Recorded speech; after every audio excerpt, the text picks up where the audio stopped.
Okay, I think we're live here. Let's, we're gonna test some things, make sure it's working, but pretty sure we're here. It's Liga Unlock. Eric and Mark here with you beauties. Mark wasn't here last week when we tried the live attempt for the first time, so here we are now, both of us. It's a throwback. Remember we used to do these live, Mark, back in the good old days. It's been a while. It's been a while since we've been able to bust these out, but happy to jump in and get these out there with a little bit of extra something for the folks out there that are here for it live. Welcome back, boys, says Bot Laners Brotherhood 4142. Shout out, buddy. I'm gonna hit you with the 4142 as well. I appreciate the numbers in the name. We acknowledge them. Gonna go through all these power rankings for the 4 major regions today. Obviously, it's a little ridiculous to do them for the LCS, especially when they've played one single series, but we love a good way too early power ranking. Always a fan of the way too early power rankings, and I think, again, it still is one of those situations because of how accelerated, how soon things happen due to the new, international schedule. It's important to still check in, even if it is way, way too early, even if it is the smallest amount of a sample size. It's good to build that base, even in the LCS this early. So happy to give them a starting look here as we get through the 4 major regions. And we'll start not with the LCS because we got to start with, the cream of the crop. It's only fair. And we'll do 10-1 and then kind of break them down into tier lists as well. But we start things out in the LCK, which absolute shocker. It's a familiar two at the tippity top, Mark. Gen G and T1 still hanging tight, and Gen G still just complete 2-0 massacring everybody on the Rift, so deserving of the number 1 spot, and a 14k comeback needed win for T1 isn't enough to take them out of that number 2 spot. No, it's still enough positive traction, enough good, strong gameplay from both of these teams showing you that they are at that elite tier in the LCK, that you can hold their positions like this. Gen G, obviously, a little bit more of a simple equation given the results that we have seen from them. T1, a little bit different when you are accounting for, yes, there is some penalty for going down as much as you did in that game to KT, but there absolutely still needs to be some recognition, some treat for finding a way back into that game and eventually closing it out. And, having that contested series, their second one of the week against BNK Fearax, is part of the reason why they get bumped to that 3 spot. Not only do they have a competitive series where T1 is pushed, they drop a game, but they also should have gotten a win against Gen G, if not for a pair of Canyon Jarvan flag steals on a Dragon and a Baron. So even though they go 0-2, seeing BNK competitive against both T1 and Gen G, especially when you see D+ get absolutely slapped by that same Gen G squad. Right, it is kind of one of these ones where maybe these two will be switching spots in a sense type of thing, where you see BNK show that type of push, that type of challenge, that type of threat towards the top end of the LCK with Gen G and T1 that you don't see in times in these matchups, or, no matter how much hype excitement leading into them we usually have with D+ Kia. So yeah, I think it is kind of time that you do have that serious conversation with yourself, sit yourself down and examine both of these squads, what they're doing, the positives, the angles, what you can bank on. And I think right now, with what you're seeing with BNK, Vicla's form so far this year, Diable continuing to accelerate his development as a star bot laner, absolutely, I would buy into this BNK, maybe usurping D+ Kia as that next tier, that next team up to challenge what is our established elite squads of the LCK. And again, we're still waiting early season for Hanwha Life to get back to that elite status. And I'll tell you what, needing 3 games against the DN Supers and the Hanjin Brion former bros is not the way to immediately ascend back into that top 3. But they're like a panther stalking their prey. We're just waiting to talk about Hanwha Life in that same S tier category as Gen G and T1, but they're not there yet. I feel like Hanwha Life is looking at this, one of the big adult collector Lego sets that's thousands and thousands of pieces type of thing. And it's a question of, well, you're going to build it. You're going to finish this project, this construction, but how soon? Are you going to be able to hit the deadline, and the deadline that is first stand? Is it going to come when it's MSI, or does it have to be all the way into Worlds? Eventually, this adult Lego set that is Hanwha Life is going to be built. You're going to be constructed, and you're going to see the exact wonder of it all. Are we going to get there in time for it to matter, and when it matters? That's really, I think, going to be the question with this roster. We're starting to see pieces that come together. I think better performances from Zeka in the mid lane, as long as they can figure out exactly the power balance and dynamics between Zeus in that top side, what you want to invest in Gumayushi in the bottom side, and what role Kanavi is playing in facilitating all of that. Yes, those questions need to be figured out, need to iron out those pathways if you are Hanwha Life. I've got faith that it does happen. The question, I think, for everyone else and for you, Eric, is does it happen soon enough? Because it's got to start happening in the next week or two, or you're out of time for this first part of the year. And especially, it does feel like those kind of in-between teams in D+, and BNK are at a higher level than we had even last year or the year before in the LCK, and there was a pretty scary looking top 4 in the LCK, but BNK continued to level up. D+, we were feeling great about till they got slammed by Gen G, and then even KT behind them. They're still, I mean, this is still the world finalists, 3/5 of them at the very least, and at least Ghost has been okay. Palu has been definitely a suspect in that starting support role, but there's still potential for even squads like KT and below them Nongshim come split 2 when that rolls around to, push into that top 5. Yeah, I think that's kind of this territories where Hanwha Life, you still have that question and knowing what power they could get to, whether if it's going to happen this split. With squads like D+, Key, and KT, you start to envision, okay, it's a bit longer of a road if we're trying to find a way where they are at that level that can challenge, can compete with a Gen G, a T1, the threats that we know are going to be the favorites when it comes playoff time. That's a different conversation when you're looking at D+, Key, and KT. I think, yes, a little bit of cold water on DK compared to last week and where we were on them. I still believe in this roster and the young players that are developing and growing alongside Showmaker on this team. But again, that's one of those ones where it's going to take some time, and it's different than the Hanwha Life one of whether that construction of that set's going to be done, MSI or end of the year. We don't know if that's next year when you're looking at this DK roster and you're talking about Siwu, Lucid, you're talking about Smash hitting their peak forms. But at least it's enough to contend, I think, still here in the LCK. And even down below them, as you mentioned, KT, Nongshim. Certainly squads that have shown enough of a sparkle that you can look for avenues for them to keep climbing up, keep improving in the LCK. At least that bot lane, we still don't fully know what the ceiling is. With aiming and other bot lanes past, you knew what the ceiling was, and they still weren't reaching it more often than not. But if you look at this list and we were to break it down into the tier list, I think it's easy. Gen G, T1 sitting as that S tier. BNK, D+, Hanwha, you all probably throw in that A tier. KT, Nongshim, B tier. And then the bottom 3, the Supers, DRX, and Hunjin Brion are probably hanging out in that C tier, and the Bros very much the bottom of those 3. Yeah, and it's one of those unfortunate ones that nobody in that bottom 3 have shown that there's going to be any signs, any real hope of climbing out of that type of position. I think it is going to be, this is a separate battle situation for what the positioning is going to be at the very bottom. You're going to have this middle group that is sorting themselves out, whether you can rise above it or you're going to find yourself strangled and struggled with the rest of them in this area. And then we got the tippity top, and that is your cream of the crop, your favorites, your very best of the best, your top 5 in the world category of the T1 and Gen G. And I will say DNS has had more positive signs already than the majority of last year, so there's some growth to be had there. But again, this is the lowest of hurdles to jump over. It's like stepping over something. That's literally just both feet planted, and then as soon as you start not tripping.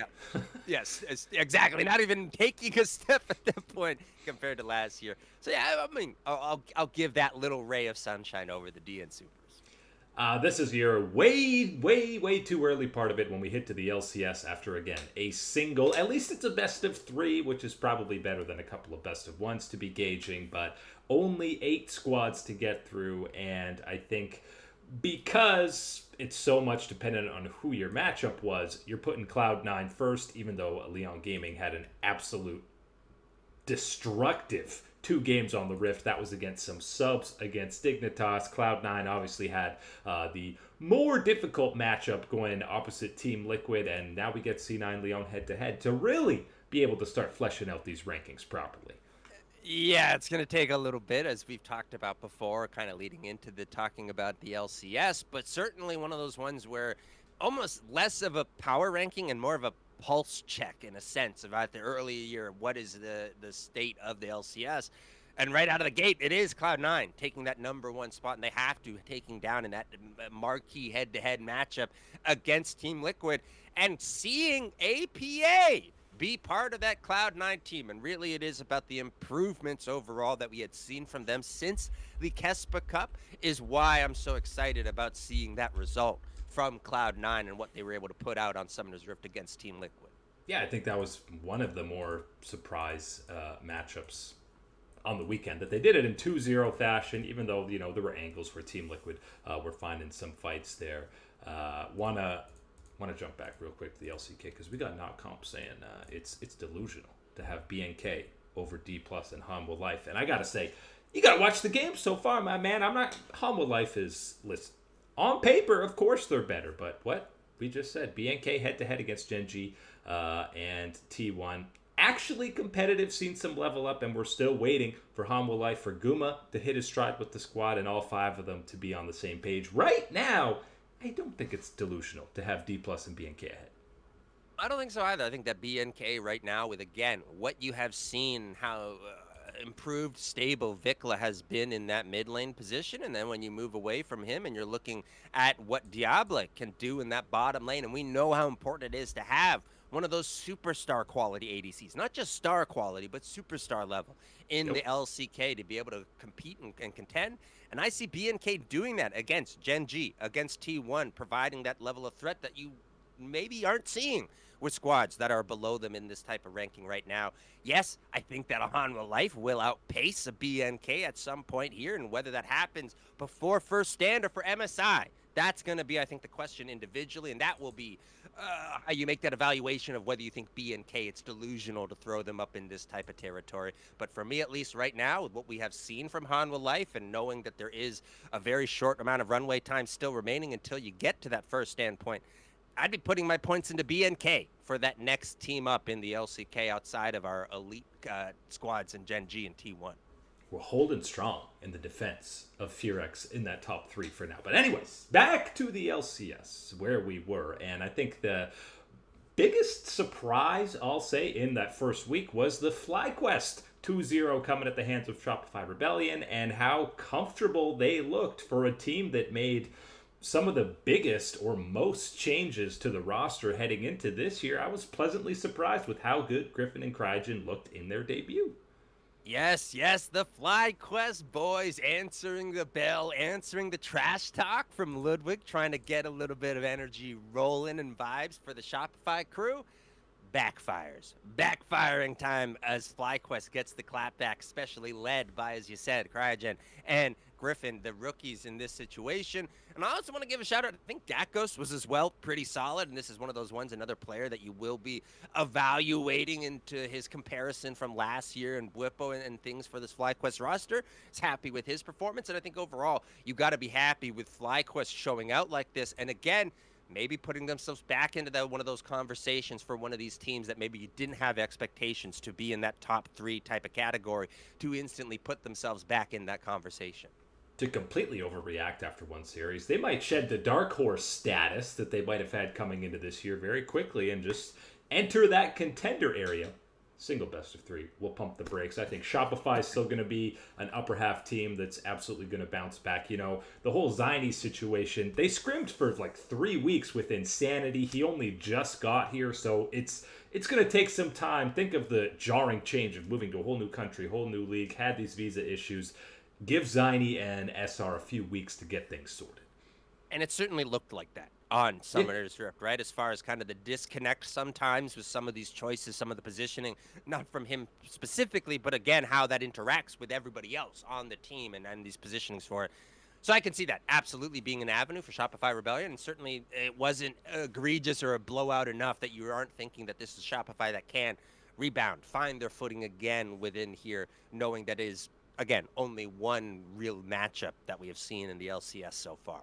Did we remember how Quid debuted with the 100 Thieves? Do you remember his first couple of weeks? What people were saying about this guy? Was not good. It was Yeah. anything but good in that situation. And gets a little bit easier, a little bit lighter this time around, even though it is the Team Liquid debut and it doesn't go the way that you wanted.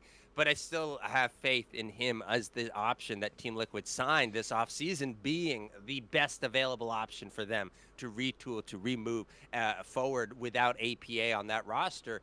I think we're going to see it. It's going to obviously not be this past weekend that we've just had, but I think that should be in the plans here if you are Team Liquid. I'm just saying, Quid's debut was egregious. They wanted to bench, and the guy ends up being MVP and the best player in the entire league. So we'll hold the judgment for Ziny so far, but things are much tougher for Dignitas, who have these emergency subs. Sentinels had their moments against the Skies. This full veteran lineup. We'll see who's able to bounce back of these 0-1 squads going forward in the LCS, so we can actually do some proper ranking. 12 squads in the LEC, so we move on to there, where we're going to give them a proper tier list. Instead of the 12-1, we'll break it up S, A, B, C. And I think the only two squads deserving of S tier status right now, even though they have the same record as some of them, are Carmine Corp and Movistar Koi, which is the same as what we had in week one. Those two at the top, but I'm putting KC ahead of Koi now in that 1-1 head-to-head. Oh, it's the G2 nightmare tier list in the LEC, having Carmine Corp and Movistar Koi and no G2 in that S tier of the ranking. And more than deserved from Carmine Corp and Movistar Koi with the way that they have jumped out in this first split of the LEC, certainly improving and showing the signs of strength that we saw from them last year and where they're taking it to a new level, a new approach this time around in 2026. So very happy to throw both of them up there. And I think, yes, given some of the recent games in this past weekend, I will throw KC ahead of MKoi if you're really trying to split the hairs within that S tier. But for me, those two are at the very top of the LEC. And again, despite Koi having that head-to-head, they have a bad game where they kind of get pumped by Giant X. Best of ones, losing one head-to-head best of one. I still don't think anyone in their right mind is saying in a best of 5 or best of 3 right now, you're favoring Giant X over Koi. No, you'd really have to be on the hopium-copium angles in that type of regard. And I think possibly one of the ones that maybe you bank on is you believe that Giant X would have a certain type of hold on a pick or a strategy within a best of 5 as Fearless starts to be more of that factor. But over a Carmine Corp, over a Movistar Koi, I don't really see it being all that different from them in that regard. So I don't see that as an angle for someone to push on through. I think where it gets spicy is where you go to this A tier, where there's a lot of teams vying that I think are either going to really plummet out of A and go down to that B, C area, or push up towards that S tier. And again, the ranking's kind of broken. Left to right is in that order if you were to do 1 to 12. So would put Fnatic at the top of this A tier, followed by Giant X, G2, and Na'Vi. Na'Vi have had some impressive wins, but also some clearly mid-tier moments out of them, and G2 kind of being behind a couple of these squads, a bit like Hanwha Life in the LCK. We're waiting for them to resurge and kind of go towards that top, and I got a feeling it's not going to happen until we get to the best ofs, which is a shock to absolutely nobody. And start putting in a little bit more of that pressure, the situations and everything else, the veteran experience of G2. Yeah, I'm banking on that at that point in the LEC to be the difference maker. When I'm looking at this A tier and you've got these 4 squads just after talking about S tier, I can envision one of them joining that S tier, right? Rising up to that type of level and being in that conversation. And I can certainly see at least 2 of these squads dropping down out of an A tier into B tier type of territory. So only one of these 4 is going to stay in this type of contending territory where you're just behind the very forefront of the region, but you're clearly ahead of what is going to be that middle pack, that sludge area of the region. So where you take any of these 4 teams, that I think really is going to be the question moving into the next week or two as we start to see some more movement in the LEC. And the sludge very much takes place starting in that B tier with Team Vitality, who, oh man, have had some real head scratching moments. But you've also seen the hands and individual talent of guys like Knock, who I still think's top 3 top laner in the LEC, and even Humanoid has had some insane Zoe, almost 1v9 vintage performances out of him. But there's still that double-edged sword for both him, Cardzi, and the rest of his team, where you're going, what was the macro decision making on that play? Yeah, and unfortunately, that will probably be a repeatable offense from this Vitality squad.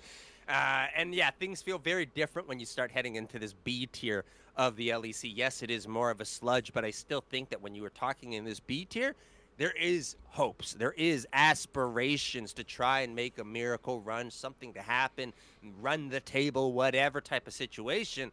When you get outside of B tier and you move towards C tier, I think you are in the no hope zone of the LEC at this point from my evaluation and what I've seen and as far as the contention. But when you are talking B tier and you are looking at, of course, Vitality, Los Ratones will throw in there with the 2 wins picking up, and even this SK experiment, a little less so. But still, that can be the B tier, I think, of the LEC, and still one of these ones where you're not crazy to be trying to bank on the hopes and miracle run at this point, but it still is, you're knowing you're against the odds. Yeah, and, obviously Los Ratones saved the whole season, and if they hadn't had that loss against KC Blue, maybe they should have 3 wins probably. I think they did enough that if they were playing to their normal capabilities, they'd be sitting at 3. But you saw the emotion out of Cadril when they won that second game, even more so almost than the first, because now they're in at least a driver's seat. They win out 2 out of 3. They're probably fine. Maybe even,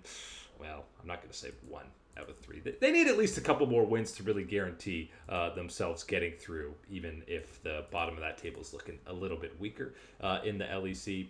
Real quick, a couple fellows, Brandon, not comp, talking about, feel like Sentinels should be a better team on paper, but using the eye test. They're debating FlyQuest or Sentinels. Who's ahead? FlyQuest seems like the better hands, they say. I would say mechanically, well, the hands are 10 years younger on FlyQuest than Sentinels. That's probably why. Bit of an age difference in that regard. I think it'll be exciting again in the next couple of weeks as you do build up more of that games to build off of in the LCS, that you can have more of these conversations in depth about squads like FlyQuest, like the Sentinels, where we'll get to see a little bit more of that runway room for the veteran roster trying to reinsert themselves back in to the LCS. I think it is an interesting conversation on what you're going to bank on, what you prefer more when you are moving forward through these next couple of weeks. But for me right now, I'm going to go with the excitement and the hype of a FlyQuest roster. But I certainly can see the avenue banking for Sentinels, even with the eye test not being overwhelmingly positive so far through the first week. And listen, remember, with a veteran versus young roster, you're even going to see when best of 5s come around, the difference between best of 3s. We harp on, meme on best of 1s, but best of 5s are an entirely different, mentally enduring matchup that the veterans will be much more comfortable with. But, I mean, they're no strangers to best of 5s down in FlyQuest as well. And Griffin has played tier 1.5 if you want to talk about the CB lol. So there's experience still. And I will still say that I think there is a little extra X factor in the Griffin factor on FlyQuest, 100%. knowing that they have LS as a consultant, as a strategy person, someone that is so close and tied to Griffin and the growth of his career. Absolutely one of the angles that I would be looking at as a very positive influence that can be there. Last note we'll do on the LEC before we head on to the LPL. This C tier of Shifters, Heretics, and KC Blue, who have actually had some surprise performances, but any one of them, who's the most likely to, jump up and not be eliminated in this first round of LEC versus?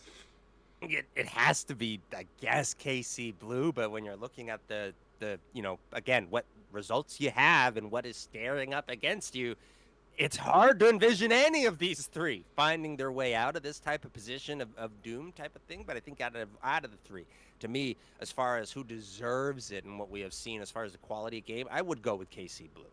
Yeah, I mean, they have probably had, well, they have the most potential, I guess you could say. I mean, it's like a buzzword that's scary to even use at this point. But I'm still more hoping Los Ratones are the guys that just hang on, because the bottom, honestly, the bottom six in the LEC is messy. As we said, sludge is the right word still. I think even just purely from a narrative perspective, having Los Ratones make it on through and be in those type of knockout rounds would be the exciting thing for the LEC. Last and messiest of all is, of course, the LPL, and only 6 teams in the Ascent group, so we got to be, diving into those other groups, which have had some standouts. Obviously, LNG, World Elite, a couple of squads we've really talked about, but JDG coming in to steal that top spot from BLG, and listen, back-to-back best-of-3 wins over BLG. They needed 3 games once, and then it was a sweep, and then they needed 3 games, but they beat them back-to-back. How can you not put them number 1, even if they had a nasty loss to Weibo in between those 2 BLG series?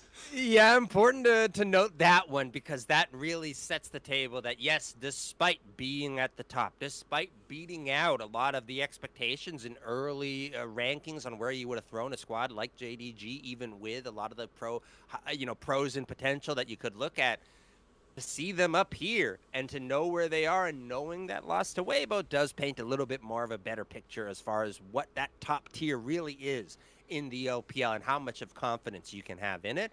Yes, you can throw these teams into this tier, but knowing that at any day, one of them can drop one of these duds, one of these losses, like this squad has done to Weibo, you can certainly see the avenue when we're talking about the LCK, the Gen Gs, the T1s, in a little bit of a different territory of elite status leading your region.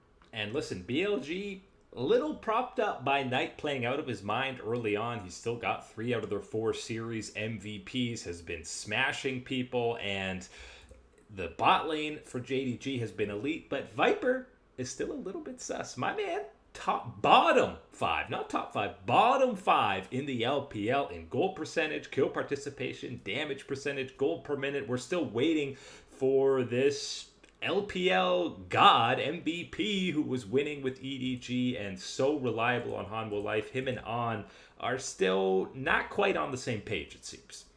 I think there's more problems under the surface to digest and get through if you are BLG, and this sign is very clear to me when you have a player of Viper's quality, and it's not a simple plug and play that this is an improvement, this is absolute.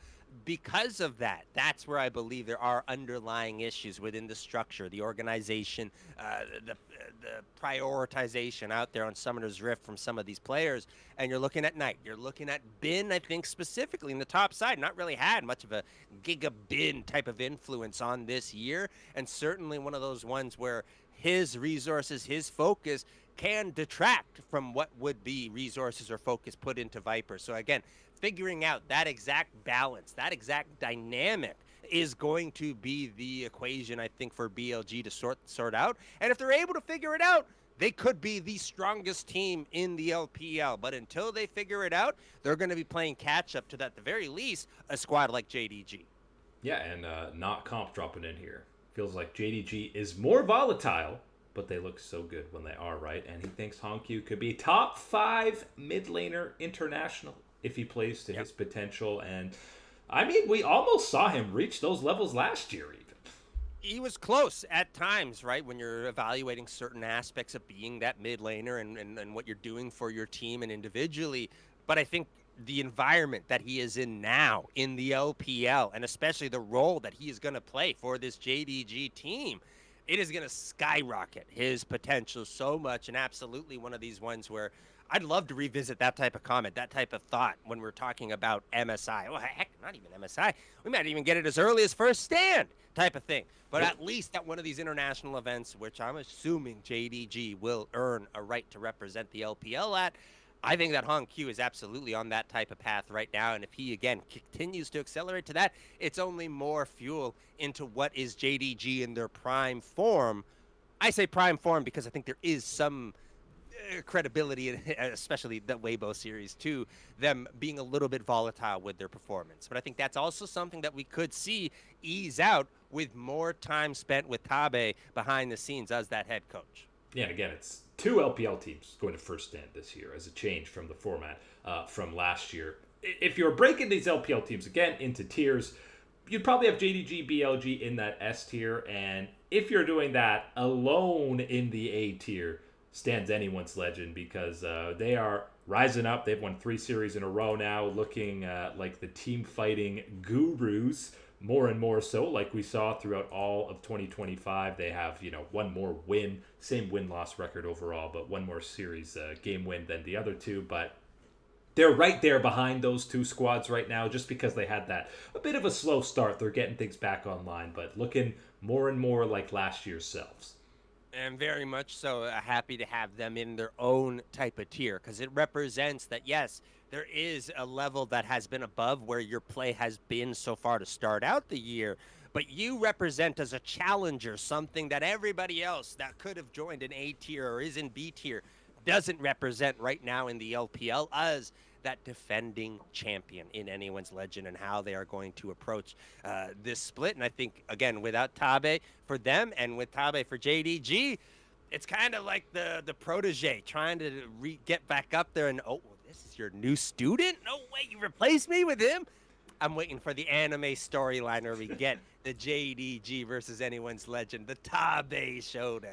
I'm pretty sure there's going to be at least one playoff matchup between those two squads, but they have to be alone in A tier anyone's legend because you can't be lumping them in with Weibo, Top Esports, IG, lump them all in B tier together. It's just kind of a dog pile pushing each other in the face to be on the top of mediocrity. And right now, it's Weibo because Elk has definitely gotten rid of the washed allegations and been a standout star on this squad so far. Yeah, but I think until we get Xiaohu giving us the performances that we know he's built his whole career off of, we aren't getting the full iteration of Weibo gaming. I think it is exciting that Elk has been able to step in and has delivered the level that he has been able to. But for Weibo and everybody else in this tier, there is so much up and so much down all the way through even a single game in a series at this point that it's hard to really throw them anywhere higher than just this tier until they can prove that they are at another level. Here's one for you. Not comp, feeling the top 3 in the LPL. We'll say JDG, BLG, AL. He likes the matchups better this year against the top 3 from the LCK, T1, Gen G, throw in whoever you want third. Thinks all 3 LPL teams would be favored against the third team from the LCK. So if I'm taking that right, you say Han was the third best team. You like AL, BLG, or JDG against Hanwha. Right now, I could probably say that. I think by the time these guys are matching up at MSI or Worlds, I'm not sure we'll be saying that. I think it's important to remember that, of course, the LCK's 4th representative has been the world champion now 2 years in a row as an important thing to keep track of the power in the LCK. But I don't think that that's that outrageous of a statement. I think it absolutely is in the realm of conversation. And I absolutely will buy in that I think this top 3 in the LPL and how they're constructed right now and what they could do are better suited than last year's top 3 against what is going to be that top in the LCK. Still think it's going to be quite a challenge when you are looking at all of these ones. I do think the angles and some of the vibes that Hong Q and Junjia were able to bring in the CFO upset against T1 could be part of getting this this new iteration of LPL squads over the hump of what is T1 and Faker. But I think that is an interesting conversation at the very least to have when you're looking at this top 3 in the LPL. Yeah, AL did take T1 to 5 games, 100%, and BLG theoretically upgraded on paper. Still waiting to see that effect with Viper right now. Elk's probably actually been better in Split 1 so far in terms of individual play. But it's when you throw in that 4th LPL team, if you're going 4-4 versus the LCK, Because I don't care if you're saying Weibo, TES, or IG, any one of them leveling up. It needs to be a substantial level up to even be at the level of D plus or BNK Furex. It's a substantial level up, and it's a substantial wild card, right? In that type of regard, is not knowing the exact level of performance and cohesion you're going to get at that regards when you're going to that B tier, right? B tier of the LPL as we're looking outside of those top three. I think that's a different conversation at that point. But again, I think when you're keeping it to that top three, it really is more of a fun showdown head to head and how you can theorize these type of ones, as you said. And again, it's not really a fair matchup because the fourth seed of the LCK always gets a little bit of a buff. Maybe the second seed when we're talking about MSI. But I like, which of those three LPL teams, Weibo, Top Esports, IG, do you really think? Maybe Top Esports and Split 2 if Jackie Love comes back, IG, and I mean, Weibo's the easy front runner to reach that legit international level right now, but I don't have a ton of confidence in any of these squads. Weibo could get there if you're getting dial back the clock peak, maybe 2018, 2019 MSI, Xiaohu type of levels, type of performances individually. I think you could be looking at Elk, and he's obviously had that strong start. And as well, you probably want maybe even a little bit more from Zika on the top side as far as how you could take it to that next level. But I think that Weibo, yeah, even as that next up type of option, isn't all that attractive when you know that even you're adding a D plus Kyo or a BNK, KT, even Nongshim, whatever outside in that area of the LCK. I think that is a little bit more different. And I mean, really, we're still just waiting for like that Asia Invitational we had last year. We need another international event with the middle to bottom tier teams of multiple regions. And I know this whole boot camping America's Cup thing that that the LCS is implementing this year is kind of a step towards that, really. I think we're working towards it. It's going to obviously take a little bit more time, a little bit more kind of push as well from the outside sources, from the community asking, again, showing that hunger and thirst and desire for more events. But at least, yes, I think the America's Cup and how teams are going to be scrimming and getting involved in that from the LCK as well, I think that's certainly going to be one of the angles that you can hopefully then bridge the gap further down the line to start seeing more events like that. We'll be doing a full global power rankings the next day, so we'll break through all that. But for now, throw any hot takes, anything you want to get off your chest about any of the rankings in the chat. Right now we got C9 having played one single best of three, greater than the LPL 4 seed. Right now, maybe C9 beat Weibo right now. I look, the angle that I'll take to go on the positive side and buy into that type of one is one, obviously the strength of APA and the difference that you see with his involvement in the team and how they're playing compared to the Kespa Cup. So you can buy into that growth, that improvement as a real thing on Cloud9. The other angle, I'll buy into Blabber, a resurgent Blabber. Blabber that is looking more so like the Blabber that has been the MVP of the jungle in the LCS. And if that is a factor, we know that Blabber can be a difference maker on the international stage. He does have that skill set. So that would be an angle that I think I'll go with if you're going to go for Cloud9 better than third, fourth seed from the LPL, whatever one you want to take. I'll take that bait, that bite with APA playing the way he is, a Blabber looking the way he does, and hopefully, again, the rest of this Cloud9 team showing up in that event. And on the Blabber side, I don't know if it's, I will dominate coming in, other coaches. He does seem more confident, or confident like he used to be in that MVP form. And that's not just on the Rift. Any of the behind-the-scenes podcast interviews I've seen with him just talking about the team and his take on the game right now, he seems more confident. He's not worried about transforming into Crabber on the Rift around Rift Scuttle or anything. He looks locked in. All I'll say for it for sure is I think at certain times, maybe some passive tendencies could creep into some of his gameplay, and then that would lead to then rushed or forced chances or choices to try and rebound or get things going in a different angle. I think the confidence that he is playing with right now and how he's carrying himself with the preparation from the coaching staff and everything else absolutely is at a different level than we have ever seen before, or probably haven't seen since the very beginning of his career where you have that young, youthful optimism and kind of naivety to step into the scene. I think Blabber at this point, with that coaching staff, with the veteran scene behind him, and how things are going with the different attitude and vibes around with APA, I am all on board on this Cloud9 team being in that type of territory to throw down with the LPL. And I'll throw you one more question then to wrap up on. Before we do the global power rankings, we got to, looking ahead to how Split 1 plays out, which Western team is going to be spending the most time in the top 10? Not the top 20, cracking into that top 10, even if that's one single week somebody slips in. What's the squad that we're talking about holding the hopes of the West for yet another international event? I would love for it to be one of these LCS teams, right? A rebound Team Liquid after this week one, a Cloud9 continuing to just dominate all the way through and showing that APA, all talk, all trash action. But I think it's going to be in the LEC, even with a little bit of LCS flavor, I will add, for the LEC, because I think it's going to be your boy Busio and Carmine Corp leading that conversation. I would like for it to be Movistar Koi, but I still think there's going to be just generic ups and downs with that roster, and especially with our boy Jojo Pion as one of the main figure pieces of it. I have more faith and more stability with the Carmine Corp lineup, and Khalees and Busio continuing to develop their synergy as that bot lane duo.